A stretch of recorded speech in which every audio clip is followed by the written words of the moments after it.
Are you from that podcast with those two really good-looking guys? I work with the Jones Project. What's that? I just remember the podcast. So you were the executive director of the Jones Project. Google, what is an executive director of a nonprofit? I feel your passion towards this, and I just think it's really cool how uniquely gifted you were to meet this opportunity at the time you did. This podcast was brought to you by Choose Topeka. If you're thinking about making a move, Choose Topeka can get you up to $15,000 to relocate. Whether you're buying or renting, Topeka and Shawnee County are ready to welcome you. Apply now at choosetopeka.com.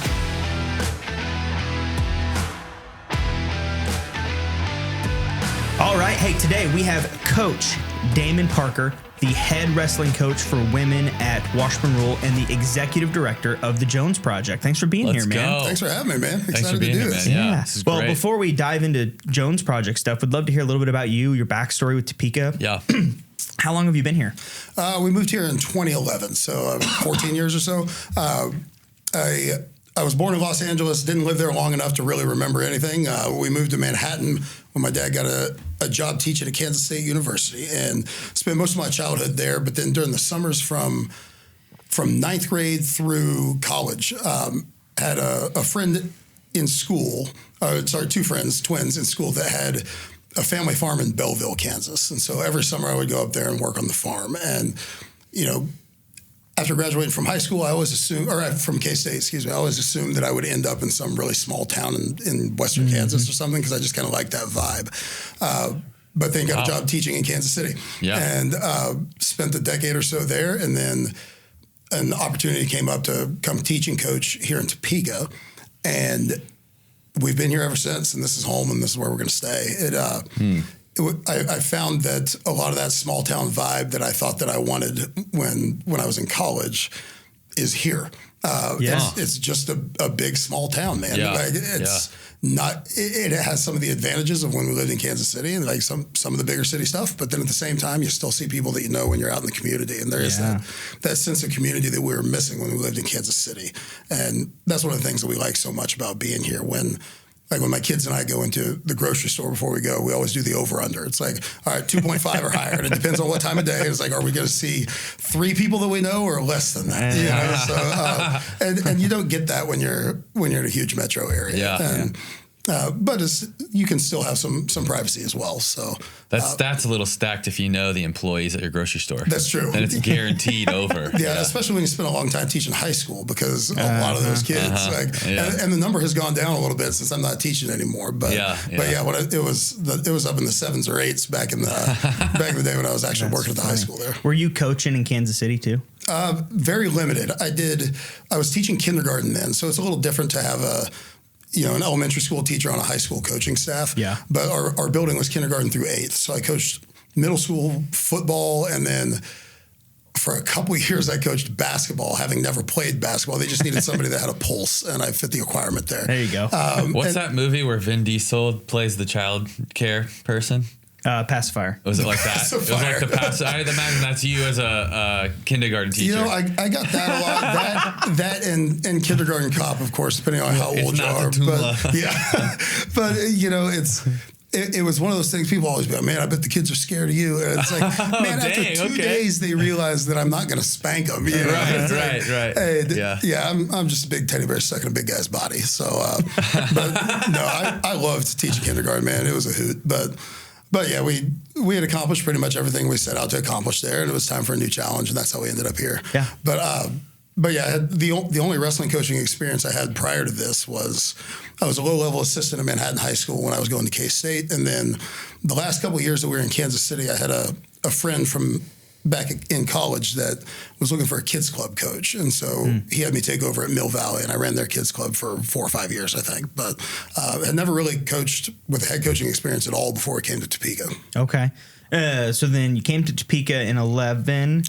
How long were you teaching for? I taught from 2011 until, let's see, my last year I think would have been 2021. Okay. So yeah, just right at 10 years. Yeah, I taught PE and strength and conditioning. Okay, nice. That seems more fitting.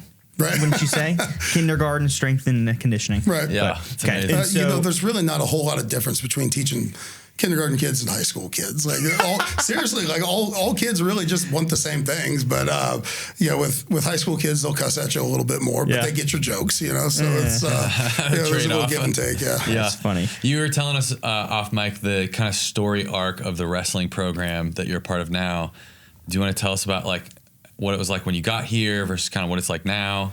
Yeah, man, when we first got here, it's weird how the universe works, man. It's like I had no intentions of being a high school wrestling coach, but my brother-in-law, Pat Tolan, who now is over at McPherson Construction, he was working on the new addition that they were doing back then at Washburn Rural. Oh, okay. And he happened to be in a meeting with an administrator, and some administrator said, hey, you wouldn't happen to know any wrestling coaches, would you? Because Washburn Rural had just resigned. And he was like, well, actually, I think I might. And so they called me, and I applied, and it might have been a red flag I should have paid attention to, that I think I was the only applicant for the job.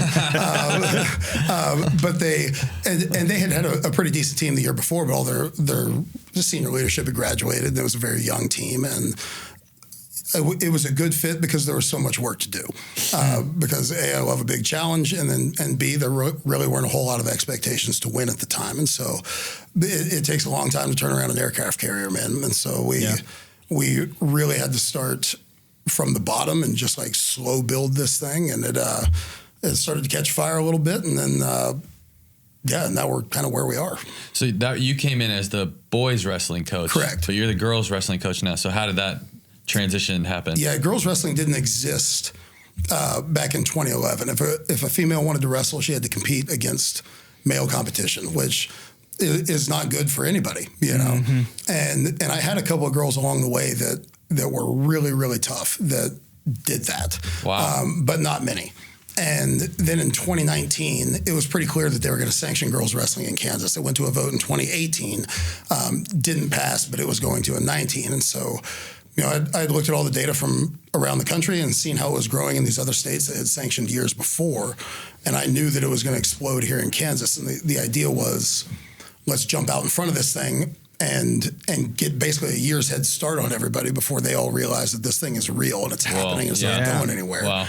And so we went from having 0 girls on the team in 2018 to having the largest girls wrestling team in the world the next year. We had 62 girls come out that first year. Like actually so the crazy. actual largest team in the world? Correct. Yeah. Wow. There's not another high school Olympic preparatory team or collegiate team that has a larger roster than we have over the last 6 years. That is wild. Yeah, wow. man. Topeka, Kansas. Let's go. Yeah, it's a secret trivia question for Seriously. Topeka. Yeah. So you said you were coaching both programs for a while, but then you ended up dropping the boys. When did that happen? Yeah, that was in 2021. So the inaugural year of girls wrestling was the 2019-2020 season because it spans 2 semesters. And we were fortunate enough to win that first state title that year. And then the next year I was still coaching boys and girls, and we were fortunate enough to be first team in the history of the United States to win a large class boys and girls state championship in the same season. Crazy. And then shortly thereafter I resigned from coaching our boys program. And there was a whole lot that went into that. First of all, I think we had 136 kids between the 2 programs, which brings a lot of challenges. I don't even know how I did it, looking back on it, because now just with the 70 or so that we have on the team this year, like the amount of challenges and parents and all the things that come along with that are substantial. And I was doing basically double that. So obviously our practice room couldn't hold that. Or that number of people. And so we had to split practices, and I'd run 2 practices a night. And by the time I got done answering all the emails and doing all the administrative stuff, I was getting home 9 o'clock every night. I had 2 little kids at home, and I was like, man, I'm missing a third of their childhood doing this thing, because they're in bed by the time I get home. And I was just kind of burning the candle at both ends. My mental health was not in a great place. And so I knew that something had to give. And we had already established the foundation with our boys program, 10 years of putting in work there. And we had already established that culture. And we had a guy, Josh Hogan, who had run our kids club for a long time, who wanted to step in as the head coach. And so I knew it was in good hands, and he's done a great job with it. But our girls program was so new that even though we had all of these numbers, and even though we had won a couple straight state championships, if they didn't have the right hire there after I left, I knew it was going to fall apart, and we just couldn't let that happen. because I think part of it is males have so many other inherent advantages that females don't have. And if we had to choose one, we wanted to stick with the females so that we could give these girls not the wrestling stuff, man, but the leadership lessons and the community that they didn't have before. Yeah. Because the most interesting stat that we have with our program is at our first team meeting that we had, like before it was even sanctioned, they hadn't even taken it to a vote yet. It was just kind of hey, I want to get some information out to you. And we turned over every rock in that building looking for athletes. And we had 113 girls show up to that meeting. Whoa. Wow. And I knew that we weren't going to get them all. But if we got half of them, again, we'd have the biggest team in the world. And took down all their names and then went into the school's info system so I could get their email addresses. And it shows like where they live and what their household is, or the people that live in their household and all that. And out of those 113 girls, 104 of them came from single parent homes. Whoa. And that was too far off from the average to be a coincidence. Interesting. Yeah. And it was like, man, there's something here. Like these girls they're missing something in their life, or maybe they don't have a positive male role model at home, or maybe they just have an axe to grind for one reason or another. And this is an outlet for them. And that's a responsibility that we don't take lightly. And so we're still pretty far off the average. We're at about 80% now that are single family homes. It's changed on a the little wrestling bit. team specifically. Correct. Interesting. What does that mean for you? Like when you see a stat, like what do you do with that as a coach? Man, I just try to myself and put my assistant coaches in a position where we can fill whatever that need is for those kids, because they all need something different. Wow. And every single kid from a single parent home they all have different stories, man. Like, some of them live in Clarion Lakes and some of them live in Montana and everywhere in between. And so, it's all about relationship building within our program. And it's my job to find out what those needs are for those kids and then do everything that we can to fill those needs. So obviously that's just Washburn rural. Do you think that stat translates across America? That's tough for me to say, man, because like I really don't know, because I've really only been in our room, so I can only speak to ours. When we first started this thing, it was my intention to build the most socially diverse program in the building. Because there's not a lot of ethnic diversity at Washburn Rural. There's a little bit, but not to the extent that there is in other places. But that doesn't mean that we couldn't find kids from the marching band and from the Gay Straight Alliance Club and from the cheerleading team. And like, if you went through our team, like every one of those kids would sit at a different lunch table, and that was kind of our design when we first did this thing. And I mean, it's tough to say what other teams are like, because culture builds culture. And so, if you've got a kid that's an outstanding marching band kid that we recruited in 2019, that probably talked her friends into coming out when they were freshmen in 2021, so it could have stemmed from, what we did 5 years ago. So who knows what's going on other places. Or siblings. Right, exactly. And we're starting to see some siblings come through now, which is really cool. So what are some things that preliminary question, I assume the stat is not the same for the boys team. It wasn't when I was there. Again, I can't really speak to it now. We were closer to the average of 50% when I was with the boys team. Right, just the way you brought it up made me think that was probably the case. So my question is, what are some of the approaches to coaching or ways of, like you mentioned, like leadership development? What are some of those elements with the way that you're approaching the team as a coach that are different because of that stat than with the guys team, where, you said you're trying to fill a gap for people. You're trying to help them develop in a way that they're not getting that opportunity other places. What does that look like? Like, what is boots on the ground? What is that? Yeah, it's just different, man. First of all, wrestling is just a different sport in general. If you think about a football game, it's like, all right, we're gonna play football. We're gonna start at 7:00 and it's gonna end somewhere between 9 and 9:15. With wrestling, it might start at 9:00 in the morning. It might start at 10:30 in the morning, and you might get done at 1 in the afternoon or 10 p.m. You just never. So like the sport itself is just different. Well, it's so individualized too. It is. And I think one thing that we've really, and part of it is just me getting better as a coach, because whatever you do for a long period of time, as long as you're actively engaged in professional development, you're going to get better at it. And I figured out some things that are have been pretty effective with this girls squad that I wish I would have done with our boys team back in the day, regardless of the statistics on what home life is like. But the number one thing is we don't talk about winning state championships in our program. It is outlawed point of conversation. We just don't. Interesting. And I think that's a big part of the reason why we've won 5 state championships since 2020 is because it's not a point of focus. Like, we focus on relationships and really, really caring about other people. I know I've coached and I have been coached on teams where you come together at the end and everybody puts their hand up and they say 1, 2, 3, family. Right, yeah. But I've never been on a team where somebody taught kids what family means. And that being a part of a family is difficult. Like, nobody's family is perfect. Right. And you're going to have conflict with other family members. And that doesn't mean that you don't love that person. And so, we teach these kids how to love each other and how to support each other. And we teach them how to work through those difficult conversations. I tell folks that I'm a wrestling coach because that's what people understand. But that's not it, man. Like, wrestling is just it's just the medium that we use to teach these things. Right. I tell, like, what it really is I'm just the leader of a massively happy and powerful learning organization that people want to belong to. Yeah. That's it. And we would do the same stuff with a bowling team or with a Tiddlywinks team. It doesn't matter. We would teach the same things.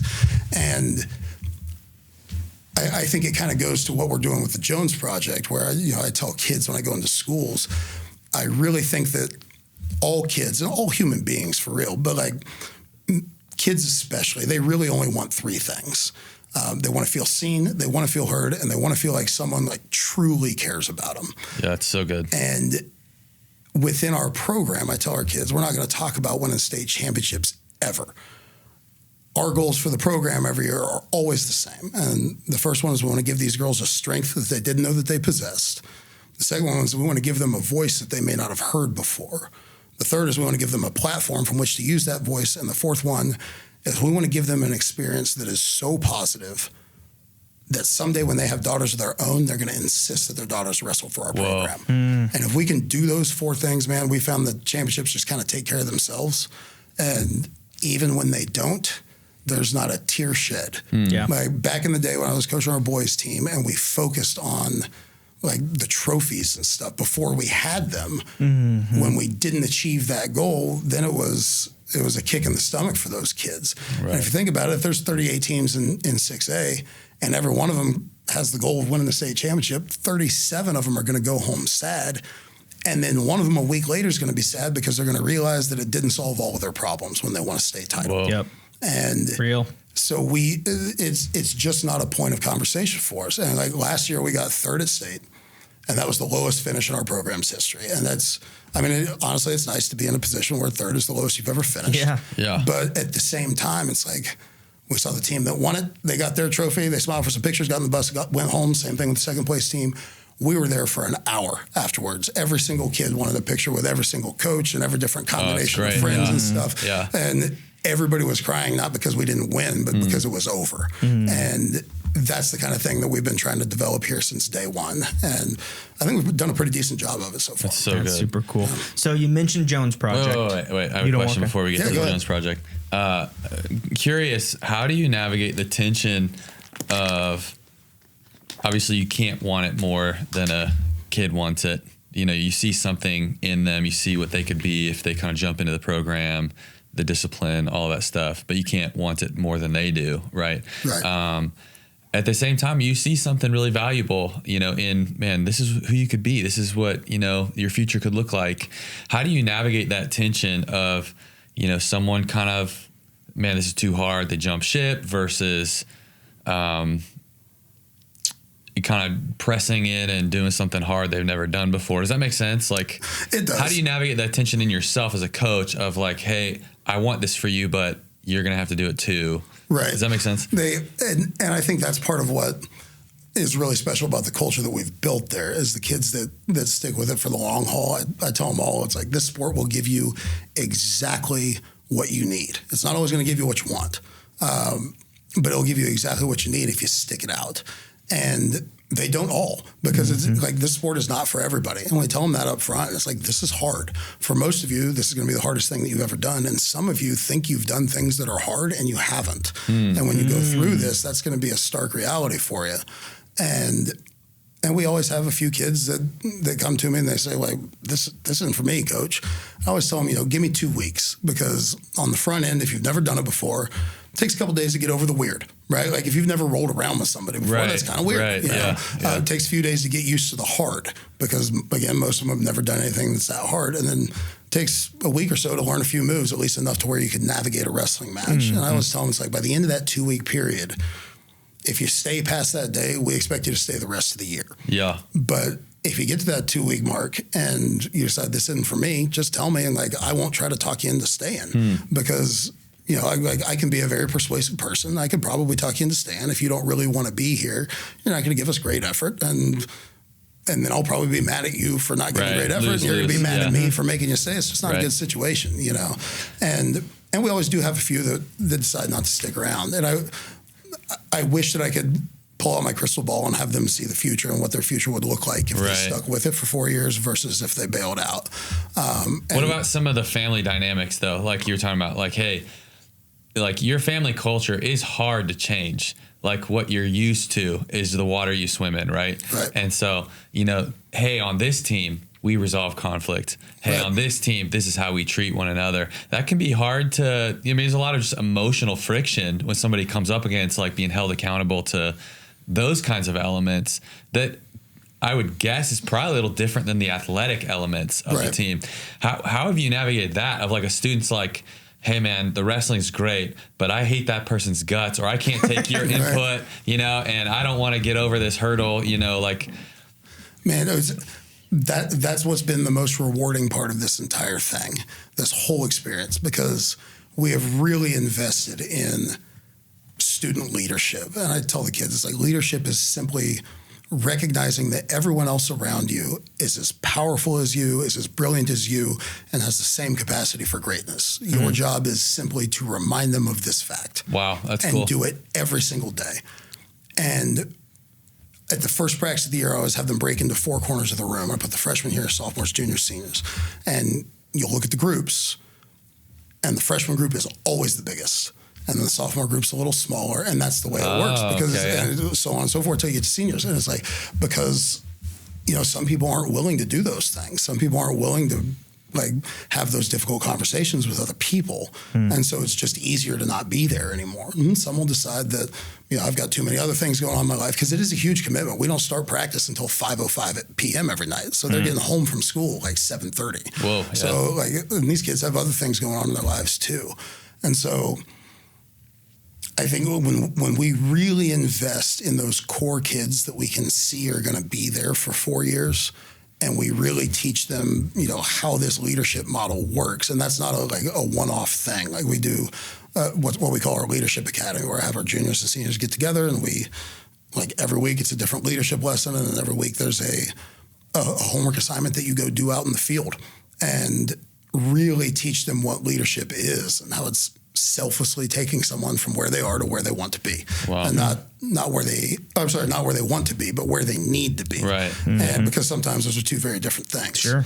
And the younger kids really quickly either figure out like, oh, we should probably do it like these older kids, or they figure out, this probably isn't for me. Wow. And that's just kind of how it works. And I wish that they would all latch on to those older kids, because we have had some brilliant student leadership the last few years. And this year might be the best one that I've ever had. But a great example was last year. I had some of our team captains came to me and like, hey, coach, can we talk to you after practice? And there was another kid on the team that had stirred up a little bit of conflict. And this was an older kid. And they brought it up to me. And they said, like, here's the issue that we have with this other kid, and we're trying to keep this family unit tight and together. And here's our issue. And this was the best part, man. They were like, and here's our issue with the way that you've handled it. And so they called me out, which is awesome. Yeah. Because like there was something that I was doing. I won't go into the details because it's boring, but like something that I was doing. We'll be the judge of that. I didn't even realize I was doing. And then I got to see it from their perspective. And I always talk to the kids about how, you know, it's very important that you have people in your life that'll let you see the world through a different pair of glasses. That's and great. They did that for me. And they told me about this kid, and they're like, look, she has a lot of value that she has to the team. We don't want her gone or anything. We just need to correct these things. Right. And I went home and told my wife, I was like, we did it, man. Wow. Like we figured it out. Because That's like awesome. for them to bring that to me, challenge me. Right. But then do it from a place of love. Like that's what we're trying to get Right, done. like now they're carrying the culture just as much as you are. Right. Which Yeah, and is that's amazing. my goal, man. My goal is to blow the whistle and that's it. Right. Yeah. You know, and have them pretty much take care of that kind of stuff. And it took 4 years or so to get there, but Wow. man, Really cool. We're there. One of the principles I heard, it sounded like you were talking about was like for leadership development, you're giving some of your best to the ones who are the most invested in the program. Right. And so, I'm sure a lot of your energy goes to squeaky wheels and things like that, Right. but your best goes to the most all in, Right. who are going to carry that forward and, multiply your leadership investment, if you will. Right. That's cool. So anyway, Cool. Jones Project. Jones Project. So you are the executive director of the Jones Correct. Project. To be honest, I know enough to be dangerous about the Jones Project, but not enough. Why don't you walk us through the origins of that, what it is, what you're doing now, and what your role is? Excellent. Are you thinking about moving to Topeka? Well, you should be, because Topeka might pay you to move here for real. The Choose Topeka program is paying local individuals to relocate to Topeka $15,000. Visit choosetopeka.com to find out more. Now, back to the show. In 2021, like I was talking about earlier, when we had a season that nobody had ever done before, shortly thereafter, like my wife was really the only other person in the world that knew that I was going to resign. And Lindsay she has always been my best supporter, and she's my assistant coach for our girls wrestling team. And like we do all of this stuff together. And so, confided in her that I was like, man, I can't do this stuff anymore.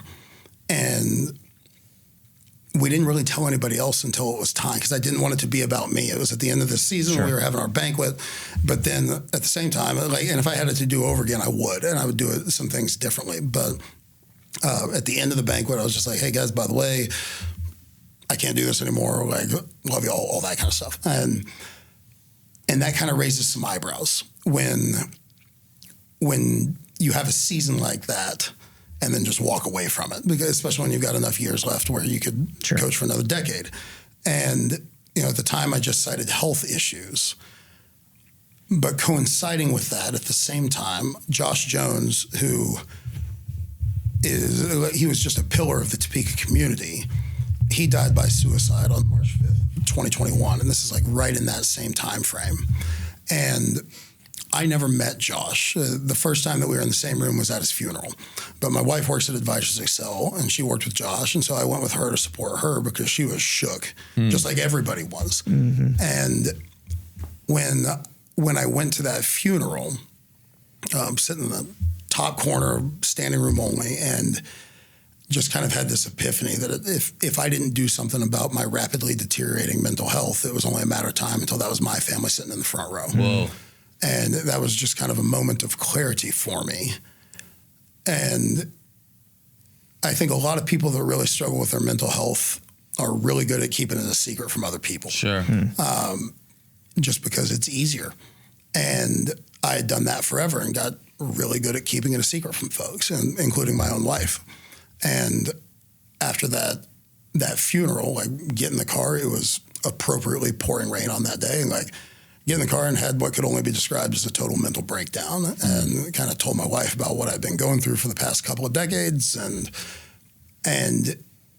she, in her infinite wisdom, was like, all right, let's come up with a plan. And so we started that whole process of me working on myself. And then I honestly don't remember how it got started, but somehow I connected with Cody Foster, the founder over at Advisors Excel. And we started going to lunch every once in a while. And I kind of told him that story, and he was like, man, that could be really helpful for some people if you'd be willing to tell it. And so contacted a media contact, Brent Maycock, who's now writing for Keisha Online, and he wrote an article that was, gosh, it was like 5 pages long, right on the front page of the Capital Journal on Mother's Day, and he did a fantastic job with it. And then the article kind of caught fire, and because not many people were talking about this back in 2021, and so it ran in, I can't remember how many newspapers nationwide, but I'm getting outreach from other coaches from all over the country about like, hey man, like I'm going through this, and I didn't realize how many other like people that were in my position were in my position. And so shortly thereafter, Cody and I meet up again, and he, I don't know how well you know Cody, but he's one of those guys that he always has a vision for the future, and he might not let you know about it, right? But I think he was just getting to know me because he had this idea that came to him shortly after Josh's passing, and was trying to see if I would be a good fit for it. And eventually he was like, we're at Johnny's, and he was like, I'm thinking about starting this nonprofit, and I'd like you to be the executive director. What do you think about that? And so I was like, you know what? Hold that thought for a second. I got to use the restroom. I go to the bathroom, pull out my phone, and I Google what is an executive director of a nonprofit. Because I knew that nonprofits existed, but I'd lived in this bubble of education for the last 2 decades. I had no idea what an executive director was. And after reading like a 30 seconds worth of a Wikipedia entry, I was like, all right, yeah, we can do that. And just went outside and was like, all right, yeah, let's do this. And so he was basically like, look, I know you're good at speaking, and I know you're good with kids, so let's put them together. And so what we do with the Jones Project is we go from school to school, mainly in Kansas, but we've done quite a few things outside of Kansas. And basically I deliver what could best be described as an hour-long keynote on the topic of mental health and suicide prevention. And we do it for free. We're a nonprofit in every sense of the word. And in the past when I was teaching, like during the spring and the summer, I never did any coaching then outside of like off-season wrestling stuff, just because I needed to leave that schedule a little more free to go do professional speaking engagements for businesses, associations, corporations, things like that. And the thing that we came to realize is, man, like schools just don't have budgets to bring in speakers. Like if you're out in Western Kansas and you want to bring in a halfway decent speaker, like that's at least $5,000, and that's pretty bottom of the barrel.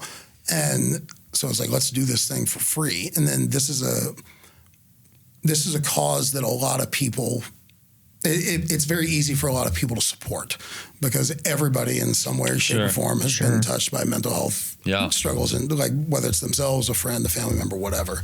And so we survive basically just on community donations. And frankly, like Cody has kept this thing alive through a lot of his connections and a lot of people that knew Josh. And so since June of 22, when we started, I counted up the other day, I think we've been in 261 schools or something like that. Like we're moving, man.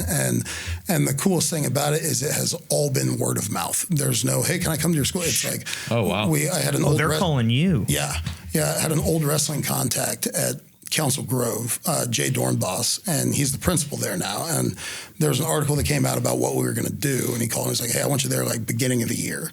We go there. It was very well received by the kids, and principals talk to each other. And so pretty much every time I go into school, those principals call the people that they know, and they say, hey, you should have this guy come out. It doesn't cost anything. It's great for the kids, all that. And so yeah, it's just kind of perpetuated itself since we started. Yeah. And I'm very fortunate to do it, man. Wow. I'm blessed. I feel like that's something that, and maybe you guys already do this, but you probably go to the schools more than once. A lot of them we do. Yeah, you revisit and... Yeah, there's some that we go to twice a year, and then there's some that we go to once every 2 years. It just kind of depends. And, and I always remind them that we can come back whenever. And the reason being, like, they think, well, we came once, and we didn't want to wait until all these kids graduated. And it's like, well, but think about this, man. Like, you were a very different person when you were a senior than you were when you were a sophomore.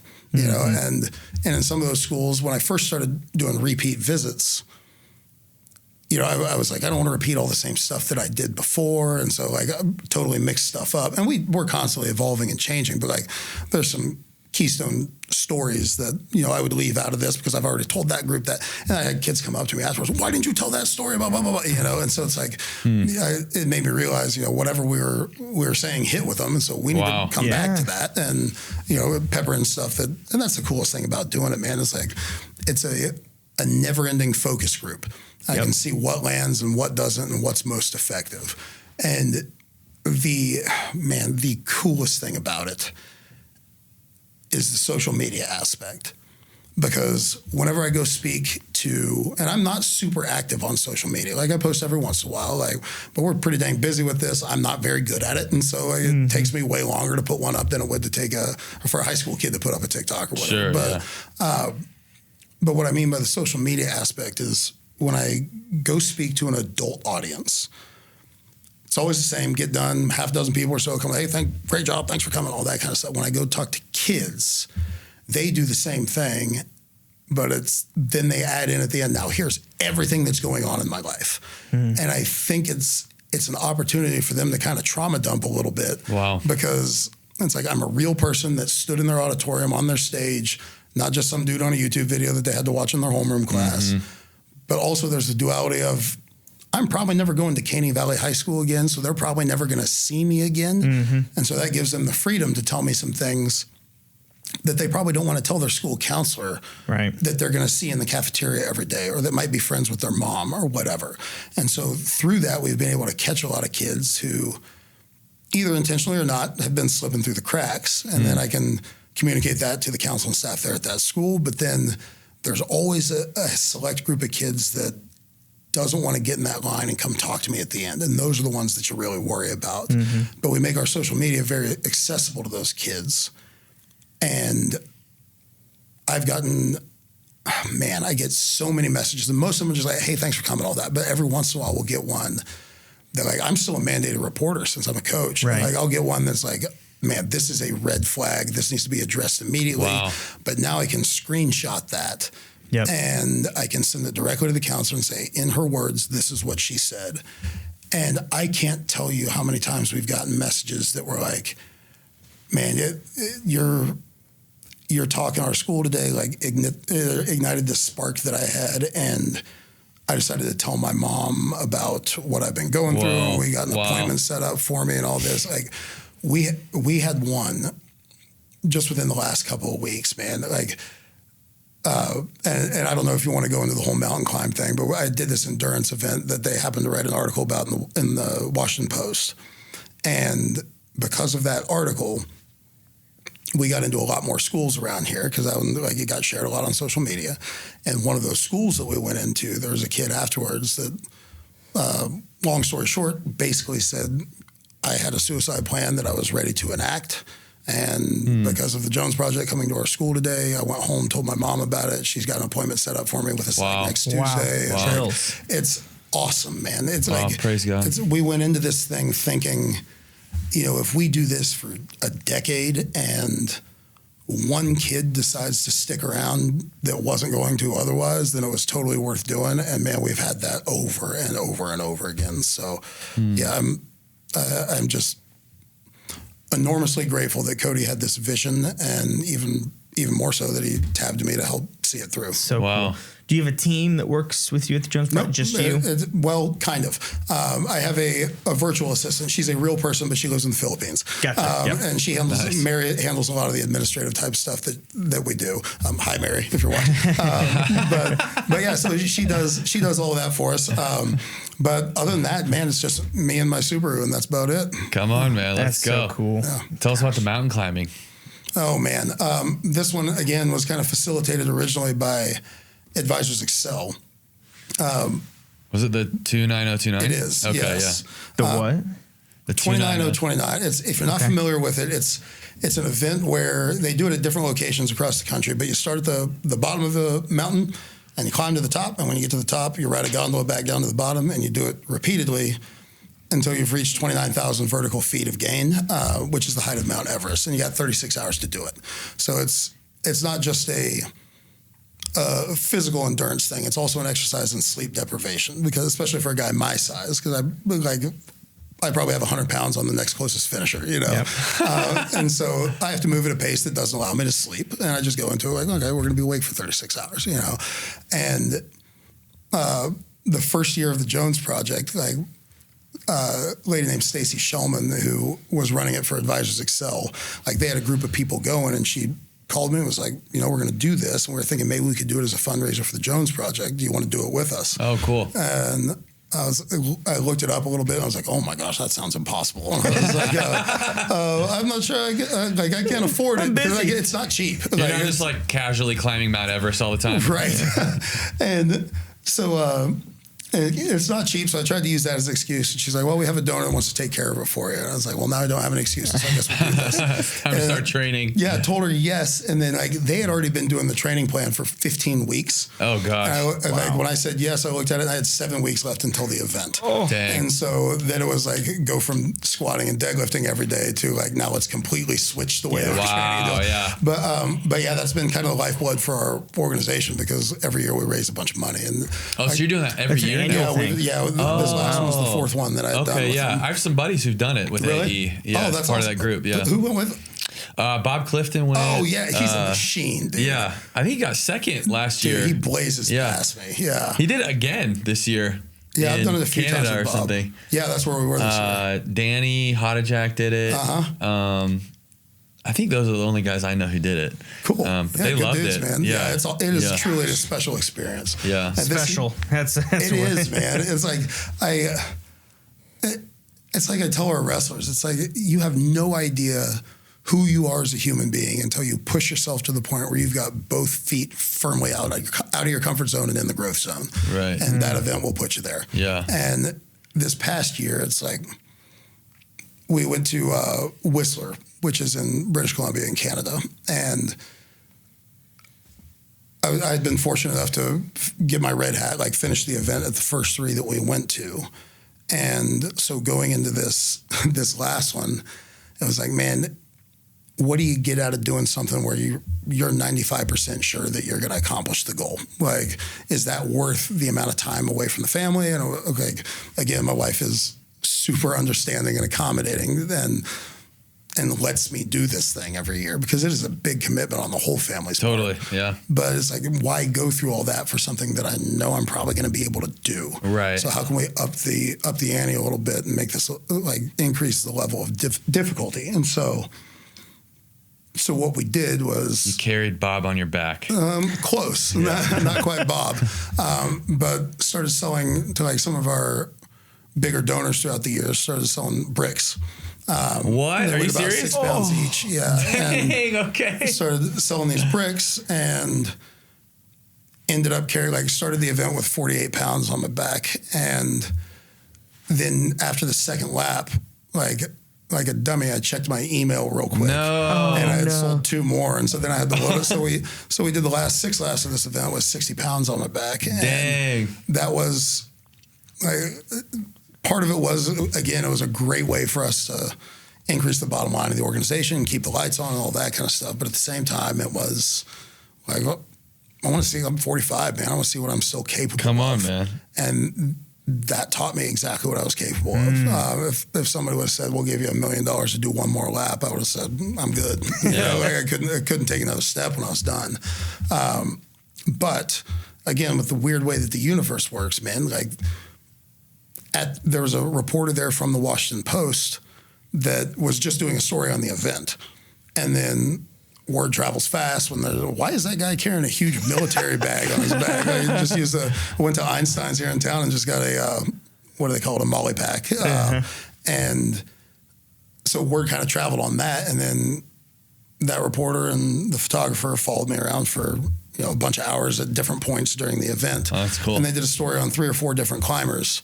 But like Jones Project got a lot of publicity in there. And then because of that thing started spreading. And then we get into some different schools. And then that message from that kid that I was talking about happened because of that. Oh, so cool. So it's, that's one thing that I've really learned over the last few years is I think God, the universe, whatever you want to call it, is always working in your favor. You just got to keep your eyes open and see those things.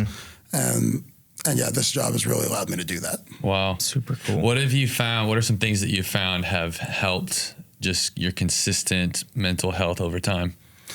Number one is having a sense of community. You have to have that somewhere. And, I thought that I would lose that when I left teaching. but I really haven't, man. Like, I don't have that same core group of kids that I would see every day, but, there's really not a ton of interaction during PE class time like that. It would happen at the end of class or like in between. And I had lots of great connections with great kids, and I thought I would lose that, but it's like I'm still in education. I just have a bigger classroom now, and there are still some kids that I keep in touch with from the very first year that we were doing this back in 22. So having a sense of community is, I think, the number one thing. And for me anyway, the second thing is always having something on the table that I'm working towards next, because it is, I don't know how, I can only speak for myself. I don't know how other people operate, but it is very easy for me to stagnate. And if I don't have something relatively big that I'm going after, then I can kind of backslide a little bit. But at the same time, like it's a very fine line between what I was doing with our boys wrestling team, where I committed all of my life, like every waking hour and a lot of hours I shouldn't have been awake, went to turning that boys team around. And now I've been doing a relatively decent job of keeping perspective on what's important, still working towards those things that are really important, or that are important to me, but keeping the main thing, which is family and that sense of community. That's super cool. Amazing. Is that some of the elements that you're talking to kids about, like when you go into a school? Oh, absolutely. Or are there other things that you're telling them, like, hey, you need to be doing this, this, and this? Or like, what are some of the big principles? Or Right on. Yeah, the three critical steps that we really talk to the kids about is, first of all, that if you're struggling with this thing, and when I go talk to schools, I tell them, like, there's a report from the CDC that came out a couple of years ago that said that in this country, 44% of middle school and high school kids self-reported. So that's not even including the kids that were like, no, I'm not going to report this. Sure. Self-reported that they persistently felt sad or alone. Yeah. Like 44%, that's half of us. Yeah. And I tell everybody, it's like, I'm not even here to really talk to the 44%. I'm almost here to talk to the 56%. You fortunate half in here that are never going to have to deal with this, but through no fault of your own, don't really understand it. Yep. And, I explain to everyone, it's like the three critical steps for people your age, and everybody really, but is number one, if you're struggling with this thing, you're not alone in the way that you feel. Wow. And I think that, like, the kids that are on the 56% half of the auditorium, like, they're like, okay, duh, yeah, you're not alone in the way you feel. And I explain that it's like, how in cartoons, when you have a decision to make and you've got the angel on one shoulder and the devil on the other shoulder, like, when you're really down bad with mental health stuff, man, is that devil's just whispering in the ear, like, hey, man, like, I know other people struggle with this thing, but not like us. Right. Like, ours is different. There's no way that anybody could understand, so you better keep this to yourself, And I think, because I know that that's the way that I felt, and I've gotten that feedback from kids too. So number one is just making them realize, look, you're not alone in this thing in the way that you feel. And number two is that you're not alone in the fight. And I know that so many kids do the same thing that I did for 2 decades, which is you get really, really good at hiding it. And you think you can solve the problem on your own, but you can't. But then no one comes to help you out because you're so good at hiding it. And so then you walk around pissed off at the world that nobody's coming to save you. Right. And so just really, really emphasize the importance of, for their age, having a trusted adult, somebody that's not in their household, that works in the building. It doesn't have to be a teacher. It could be a cafeteria worker, but somebody that if you had a crisis in your life that you might not want to, but you could probably go talk to that person. It's like you have to have a trusted adult here. And if you don't, you got to go find one. Give them some ways that they can do that. So you're not alone in the way that you feel. You're not alone in the fight. And then the third critical step is understanding that there's hope. Like, the things can get better and they will get better. But I always tell them, man, it's like, this is where I'm different from pretty much everyone else that talks about this. I really emphasize the point that there's some personal ownership there, and they have to put in the work. Like, the common buzzwords around this thing are, it's okay to not be okay. Sure. And I think that's absolute garbage. Yeah. It's just missing a couple words, because to me, what it's okay not to be okay means is, well, my life sucks. There's nothing I can do about it, so I might as well be okay with my life sucking. Sure. Right. No way, man. Like, I'm not giving ownership of my mental condition to a mental health condition. Like, I'm in charge of that. Right. And I have to be willing to put in the work. And and it's going to be ugly and messy and might have to cut some people out of your life. And it's going to be it's not an overnight process. It's a years, sometimes decades long process. But if you're willing to put in the work and you take those other two things to heart, then absolutely things can and will get better, but that's up to you. So good. So yeah, we try to pass a lot of that ownership off to kids and make them realize, like, nobody's coming to save me, man. Like, I got to do some of this on my own, or at least I got to take those steps on my own so that I can have other people around me that will support me when I get down. Yeah. That's so good. I think it's so crazy just because we just met today, but I can just feel your passion towards this. And I just think it's really cool how uniquely gifted you were to meet this opportunity at the time you did. It was. And the impact that, you are getting to make through this organization. It doesn't seem like a coincidence. It just seems really cool how there's not a lot of people that would be able to have the impact that you do, but I appreciate that. It's really cool. Seriously. Yeah. Thank you. Why do you think, just like what you were saying about, like, hey, the way I approach this is slightly different than the way other people approach this? And obviously, we're not trying to throw anyone else under the bus or anything like that. But why do you think a lot of the conversation around mental health doesn't involve that ownership piece? Man, honestly, I don't know the answer to that. I think it's such a sensitive topic. Yeah. Man, I don't know. I think it might just be like these kids are in such a touchy area right now. Sure, They're like, totally. hey, it's okay to be there. It's okay to be there. Yeah. And I think that there's a time and a place for that. Right. But I also know that that's what they're hearing from other people. Right. And you don't need more of that. Right. Yeah, what you need more is what you're not getting from anyone else. Yeah, and it just goes back to like what I was saying earlier about trying to see the world through somebody else's glasses, man. It's like if they already have that perspective and I can get them to see another one and then see what works for them, then awesome. But what I just try to do, man, is I've got twins, boy and a girl. They're 13, Doak and Corinne, just best kids in the world. That's awesome. And it's like if they were in the same position that I was when I was about that age, what would I want somebody to bring to them? Yeah. Or what would I have wanted somebody to bring to me when I was that age? And so that's what we try to do. That's so good, because I would guess a lot of the, like, the feeling of compassion that you feel towards somebody is like, man, you're hurting. That sucks. I want to validate, one, kind of some of the things that you said earlier, like, hey, you're not alone. A lot of people are going through this, and validating that, like, what you're going through is actually really hard, all of that. But like when you don't give someone the ownership piece, it's like, well, you're doomed until something magical outside of your control happens. If you're lucky enough for it to happen, and then it'll just hopefully go away. When, you would hope that in the large scheme of things, like telling someone, as hard as it is to hear, like, hey, you're still in the driver's seat on this. Like you get a choice in how this goes.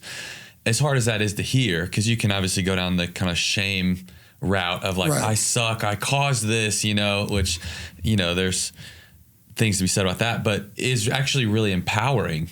They're like, okay, I'm not a lost cause. I can move forward. I have something in me that, maybe I can't solve this today, but I can move forward somehow. And I get to decide how quickly I move forward and, what that looks like. I think there's something good, man. People need to know that. Yeah. And that's the goal, man, is like, because, and I tell the schools that we go into, it's like, I'm the tip of the spear.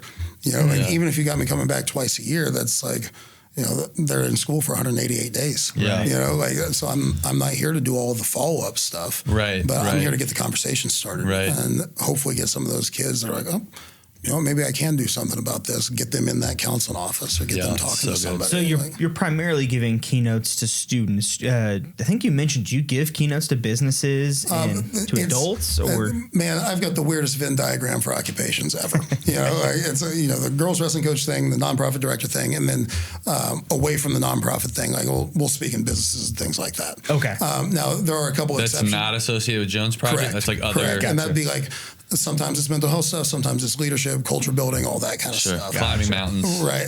Yeah. And that does play a role in it. And that's one other cool thing about that event is that there is always some incredibly inspirational story that happens out there that I can then take to the stage that works great with high school kids. Yeah. But when I'm doing the adult thing, like prior to 2021, kind of with the turnaround of our wrestling program on the boys' side, that brought some attention media-wise. And so people only wanted me to talk about leadership, culture building, all that. Sure, yeah. After that article that Brent Maycock wrote about mental health, then people only wanted me to talk in business about mental health stuff. And now it's kind of balanced out a little bit.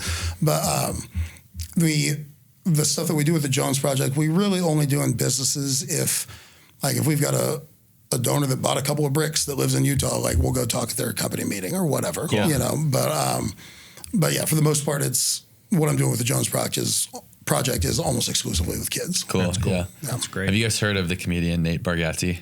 Oh yeah. I don't know that I have. No. He has this bit about, he's hilarious. He has this bit about working at a corporate office when they have like an inspiring, like a motivational speaker come who climbed Mount Everest. Oh, really? And so he talks about climbing Mount Everest and basically, you know, kind of turns it into a metaphor like, hey, what's your Mount Everest, you know, and like helping you overcome your obstacles. And he's like, now keep in mind, this guy's Mount Everest was actually Mount Everest. My Mount Everest is not stopping at McDonald's on the way home, you know?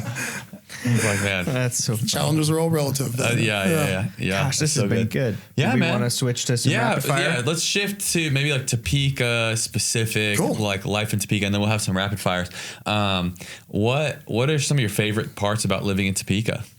Just again, that sense of community that we have here, and knowing that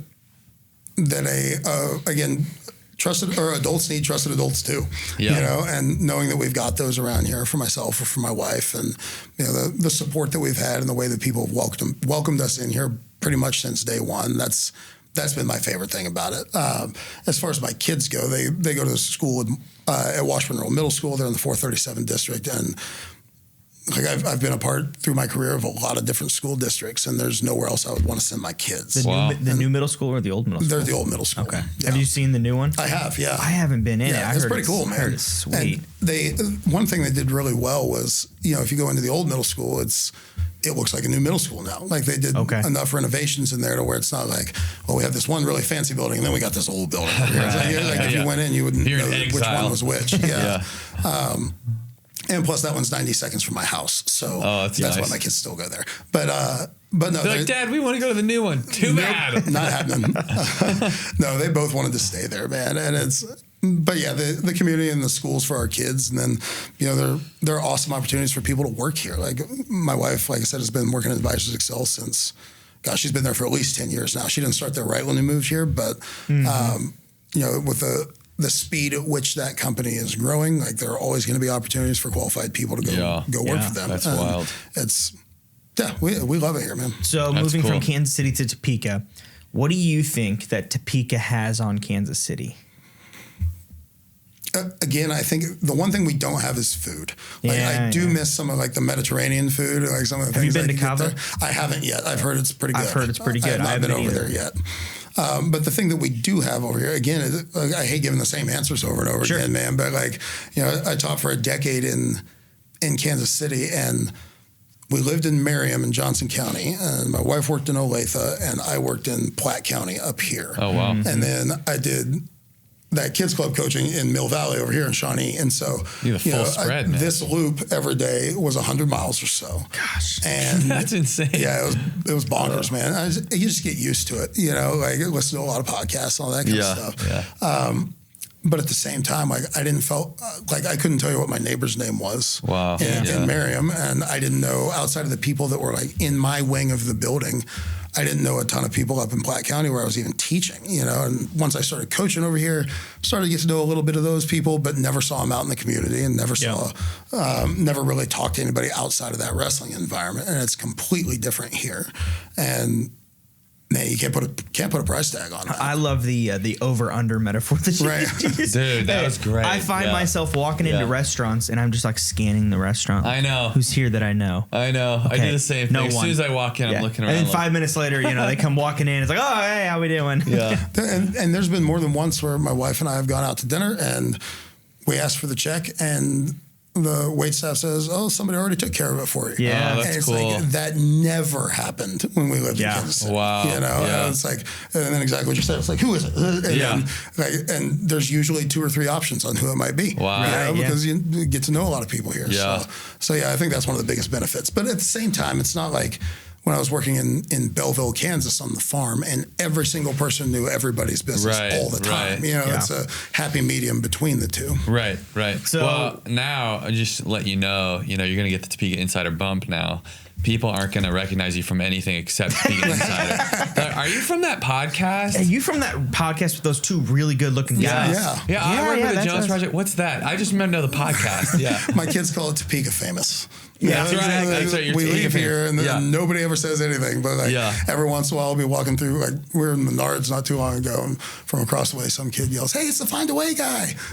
So that's right. Yeah, we get that every once in a while. That's right. So let's just jump into that.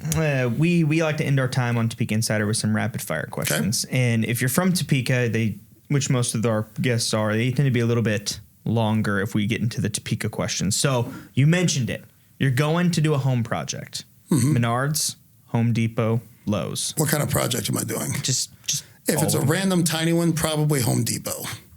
What about the big ones? Usually Menards. There it is. That's what we're going for. Yeah, that's what we're going for. Home Depot first. No, but that's like if I'm going to get like some non-slip tape for the stairs or something. If I'm putting in a toilet, like I rebuilt some stairs on our front porch earlier this year, and that was a Menards project. Absolutely. You go to Menards, you swing by the grocery aisle, and you pick up some snacks. Yeah. Some kind of weird nut log roll thing or whatever.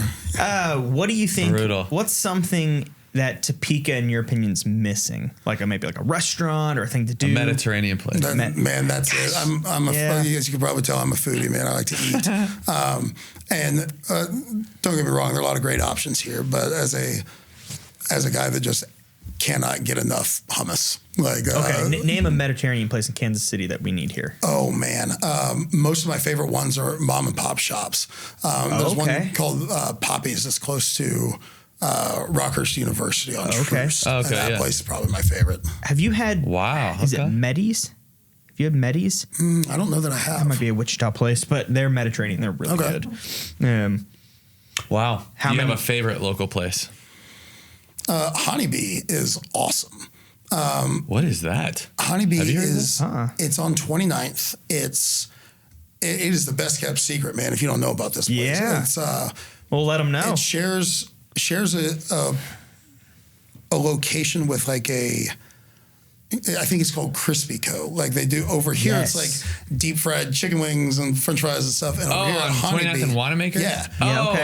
Crispy Co. By the tire shop over there. But on the Honeybee side, it's like you can get protein shakes or acai bowls and someone told us about that recently. Feeling healthy, if you can take a left. If you need some soul food, you can take a right. Thankfully, I always take a left there. I haven't eaten on the other side, but I've heard that's really good too. Wow, are you a big coffee guy? Oh yeah. What's your favorite local coffee place? Jazz. Yeah, Blue Jazz. Okay. Blue Jazz. Yeah, sorry, Blue Jazz. Yeah, love it. Yeah. Do we talk about date night? Yeah, going on a date night in Topeka. Going with your wife.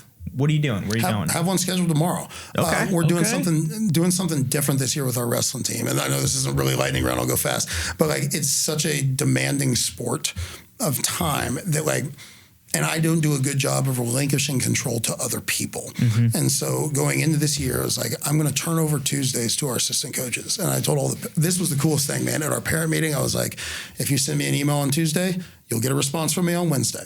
I will not be at any practice this year on a Tuesday because I'm going to take some connection time with my beautiful wife, Lindsay. And we're not doing anything wrestling related. That's cool. I thought that they were going to be pissed. And it was a huge round of applause from the parents because I think that they understood that we were now teaching the kids the lesson of connection time with your significant other is more important than this dumb little sport that we do. Wow.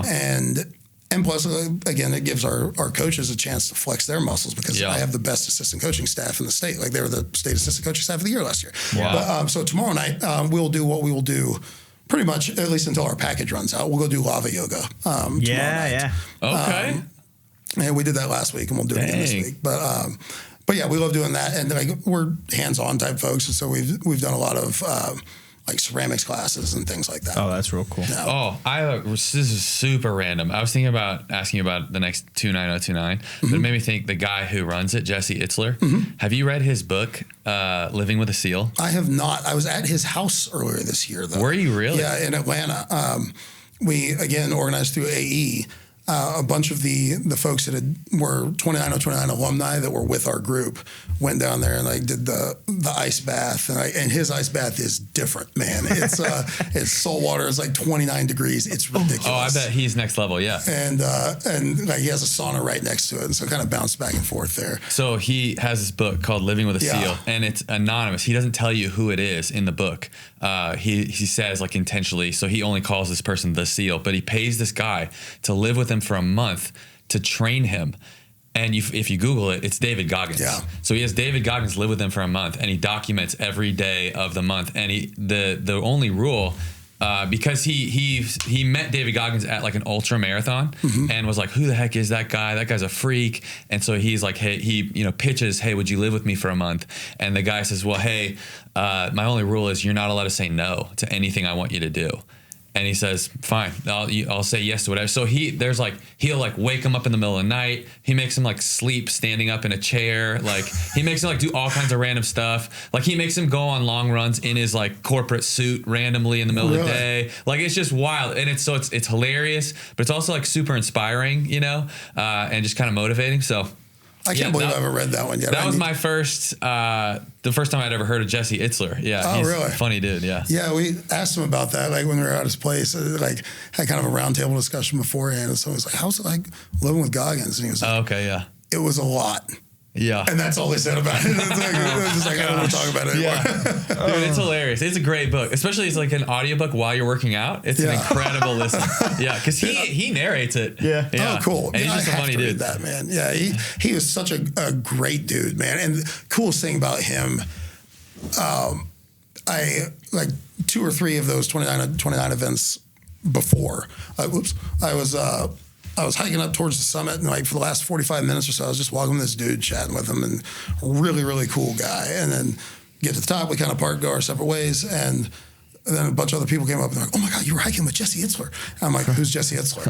I had no idea that he's this huge personality and that millions of people know who he is. Like, that's how cool he was. Yeah, that's so funny. That guy Bob did the 29029 with you. He and I are going to do this thing in the Grand Canyon, and it's like you go across and back. The rim to rim? Yeah, the rim to rim to rim. Oh, awesome. And Jesse Itzler, his like running crew did it. And so there's a video of them doing it in like an insanely short time. Like our goal would be like 24 hours. They did it in 14. Like they'd run the whole thing. But the video of just like him and his crew is so fun. Just, seeing them. Their kind of interactions with each other, and, they just seem like good dudes to hang with, Right on. I'm glad you guys are bonding over this. I have no interest in any of that. Yeah, we should sell bricks though. We're not on that level quite yet. I was gonna say, like, if you need somebody to carry a pack for you, holler at me. Yeah, that sounds good. Yeah, we need a pack horse. I couldn't keep up with Bob though. I don't know how fast you are, but well, thanks for joining us today. Where can our listeners find you at? You have a website or socials? thejonesproject.org is our website, and then basically if you just Google my name or Google the Jones Project, something will pop up. Cool. That's awesome. Yeah, we got all kinds of socials. I can't remember what the handles are, but Damon, thanks for joining us, man. It's been awesome. This was really cool. Thanks. So cool.